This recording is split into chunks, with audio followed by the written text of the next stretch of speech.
नमस्कार साथियों, क्लास 12 के इतिहास की कक्षा में आपका स्वागत है। यह वीडियो विशेष रूप से झारखंड बोर्ड पर आधारित है। तो झारखंड बोर्ड जो 12 क्लास का एग्ज़ाम दे रहे हैं उन विद्यार्थियों के लिए सबसे ज़्यादा महत्वपूर्ण होगा। तो क्लास 12 के जो क्वेश्चन पेपर होते हैं उसमें शुरुआती 15 क्वेश्चन जो होते हैं वो ऑब्जेक्टिव होते हैं, और ऑब्जेक्टिव क्वेश्चन को मार्क करना, उसमें अधिक से अधिक मार्क्स लाना सभी विद्यार्थियों का एक टारगेट होता है, लक्ष्य होता है। अगर ये 15 नंबर आ जाते हैं तो ना केवल ये 15 नंबर आते हैं बल्कि अच्छा इम्प्रेशन बनता है, और टीचर जब सब्जेक्टिव क्वेश्चन की जांच करते हैं तो उसमें भी उनका मूड अच्छा रहता है और ज़्यादा मार्क्स देते हैं। तो हम अधिक से अधिक प्रश्नों को सही करने का प्रयास सारे विद्यार्थी करते हैं। ऑब्जेक्टिव क्वेश्चन को सही करने का सबसे अच्छा तरीका है सब्जेक्टिव में पकड़ बनाना, और दूसरा सबसे अच्छा तरीका है प्रैक्टिस करना। तो चलिए हम लोग प्रैक्टिस करते हैं। हम लोग 8-10 साल के प्रश्नों का प्रैक्टिस करेंगे। आज हम लोग शुरू करते हैं 2020 में पूछे गए प्रश्न का। तो 2020 में झारखंड बोर्ड में कौन कौन से क्वेश्चन पूछे गए थे।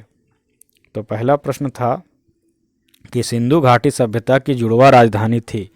तो सिंधु घाटी जो सभ्यता है उसकी 2 राजधानी थी। जैसे अभी भी बहुत सारे देशों में 2 राजधानी 3 राजधानियाँ होती हैं, तो सिंधु घाटी सभ्यता की 2 राजधानी थी, जुड़वा राजधानी जिसे कहते हैं। वो कौन कौन सी थी? ऑप्शन ए मोहनजोदड़ो चन्हुदड़ो, हड़प्पा लोथल, हड़प्पा मोहनजोदड़ो लोथल, या कालीबंगा। तो हम लोग जानते हैं कि सिंधु घाटी सभ्यता का सबसे जो फेमस 2 नाम है वो है हड़प्पा और मोहनजोदड़ो, और यही इनका जो है संयुक्त राजधानी होगा। तो हमारा आंसर होगा सी, हड़प्पा और मोहनजोदड़ो। सिंधु घाटी सभ्यता की जो जुड़वा राजधानी थी वो हड़प्पा और मोहनजोदड़ो थी। महाभारत में कितने प्रकार के विवाह का उल्लेख किया गया है? तो महाभारत में बहुत सारे प्रकार के विवाह का उल्लेख किया गया है। अभी भी बहुत सारे प्रकार के विवाह होते हैं। 2 विवाह तो सभी युवा जानते ही हैं, अरेंज मैरिज, लव मैरिज। लेकिन महाभारत में कितने प्रकार के विवाह का उल्लेख किया गया है? हमारा ऑप्शन ए है 4, option B 6, option C 8, option D 9। तो हमारा सही उत्तर होगा ऑप्शन सी। तो 8 प्रकार के विवाह का उल्लेख महाभारत में किया गया है। फिर है तीसरा क्वेश्चन, निम्नलिखित में किसने सबसे पहले भारत में स्वर्ण सिक्के जारी किए? सोने के सिक्के सबसे पहले किसने जारी किए? मौर्यों ने, यूनानियों ने, कुषाणों ने, गुप्ता ने? तो माइंड पर प्रेशर दीजिए। सबसे पहले सोने के सिक्के कुषाणों ने जारी किया। तो हमारा आंसर होगा ऑप्शन नंबर सी, कुषाणाज। जैन धर्म के प्रथम तीर्थंकर कौन थे? 24वें और लास्ट तीर्थंकर का नाम तो सबको जानते हैं कि भगवान महावीर थे। 23वें तीर्थंकर आपके पार्श्वनाथ थे, और पहले तीर्थंकर जो हैं वो हैं ऋषभदेव। तो जैन धर्म के पहले तीर्थंकर होंगे ऋषभदेव। ऑप्शन बी, यहाँ पर गलती से लिखा गया है सी, लेकिन ऑप्शन बी होगा, ऋषभदेव इसके संस्थापक होंगे। फिर है सांची मध्य प्रदेश के किस जिले में स्थित है? सांची का स्तूप सबको जानते हैं, बौद्ध धर्म के लिए एक बहुत ही महत्वपूर्ण स्थान है। तो सांची मध्य प्रदेश के किस जिले में स्थित है? Option A Vidisha, option B Raisen, option C Sagar, option D Bhopal. तो सांची जो है वो मध्य प्रदेश के रायसेन जिले में स्थित है। तो इसका आंसर होगा बी, रायसेन जिला। फिर अल बेरूनी ने किताब उल हिंद, उसकी एक बहुत फेमस पुस्तक है जिसे भारत के इतिहास के बारे में पता चलता है। तो किताब उल हिंद की रचना किस भाषा में की?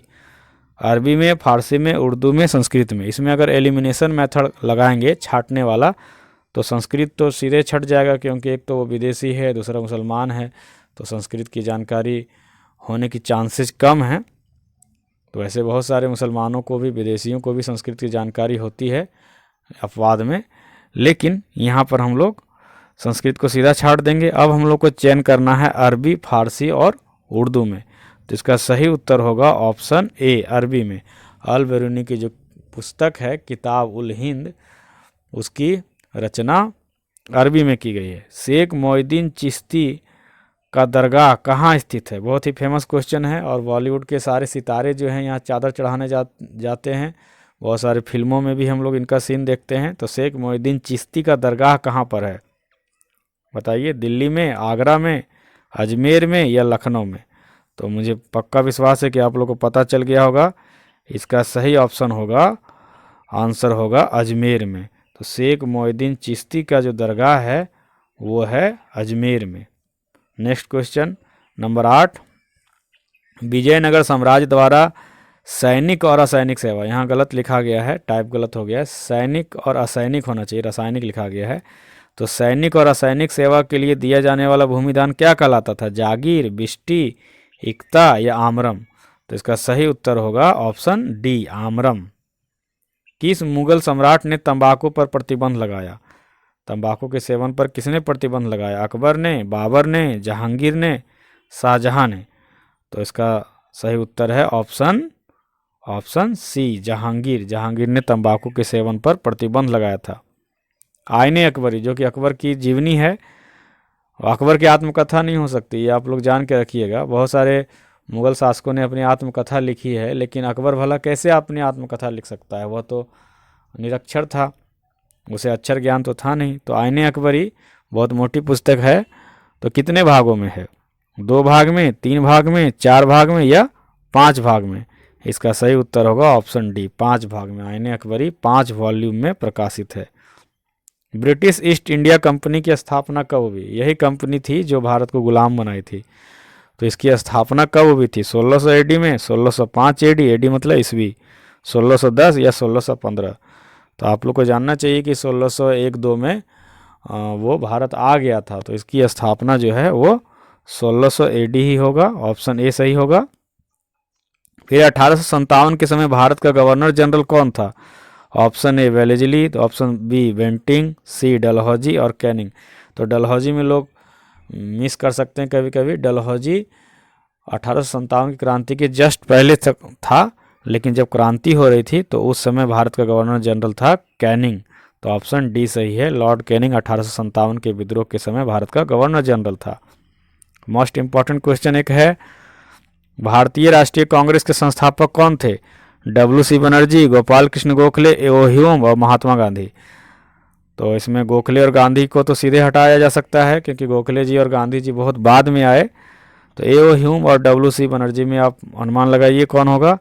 तो इसका सही उत्तर होगा, हमारे राष्ट्रीय कांग्रेस के संस्थापक थे एओ ह्यूम। सही उत्तर है एओ ह्यूम।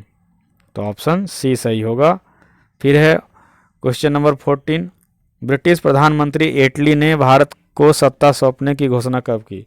एक प्रश्न इससे यह भी बनाया जा सकता है कि भारत को आज़ादी देने वाले या भारत को आज़ाद करते समय ब्रिटेन के प्रधानमंत्री कौन थे? तो वो इटली थे, लेबर पार्टी के थे। इन्होंने सत्ता में आने से पहले घोषणा की थी कि हम अगर सत्ता में आएंगे तो भारत को आज़ाद करेंगे, और आज़ाद किया भी था। तो आज़ादी के पहले उन्होंने घोषणा की थी, कब की थी? 25 जून 1945, 16 अगस्त 1946, 20 फरवरी 1947 या 24 फरवरी 1948?